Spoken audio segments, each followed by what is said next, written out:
Munugode MLA Rajagopal Reddy sir ఆయన నియోజకవర్గంలో belt షాపులు ఉండనే ఉండొద్దు అని ఆర్డర్ వేసిండు అప్పట్లో. అటు ఇంకా మళ్ళీ కొన్ని రోజులకు అసలు వైన్ షాపులే పొద్దున్న దానికే తెరవద్దు అని బంద్ చేయించిండు కదా. అయితే ఇప్పుడు అదే బాటల అంటే బరండి షాపుల గురించి కాదు కానీ బెల్ట్ షాపుల గురించి కడియన్ సార్ కూడా కన్నెర చేసిండు.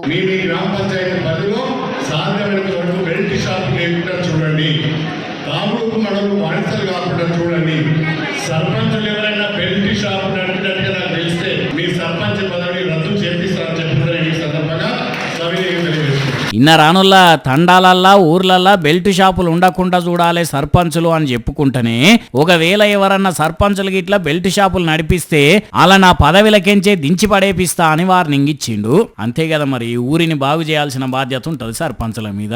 ఇక వాళ్ళే బెల్ట్ షాపులు నడిపితే ఊరంతా తాగుడుకు అలవాటు పడరా.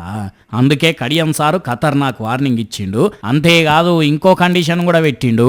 మీ తండాలలో ఉన్న బడిగిడి పిల్లలందరినీ కూడా బడికి పంపించే బాధ్యత మీరు సర్పంచులుగా తీసుకోవాలని చెప్పి, నాకు వచ్చి సీసీ రోడ్లు కావాలి, నాకు వచ్చి గ్రామ పంచాయతీ బిల్డింగ్ కావాలి, నాకు వచ్చి బీటీ రోడ్ కావాలని అడగడం కాదు. నేను మొట్టమొదటి ప్రశ్న మీరు అడిగేది ఏంటంటే, మీ గ్రామంలో ఉన్న బడిగిడి పిల్లలందరూ బడికి పోయిందా లేదా, వాళ్ళని బడికి పంపిస్తేనే మీకు శాంక్షన్స్ లేకపోతే ఏమి అని.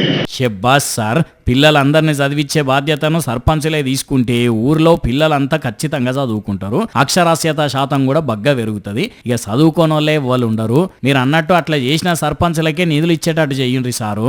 అట్లయితే పిల్లల భవిష్యత్తుకు బంగారు బాటలు పడ్డట్టు అవుతుంది అని అనుకోబట్టిర్రట అదే సభలున్న కొంతమంది పబ్లిక్.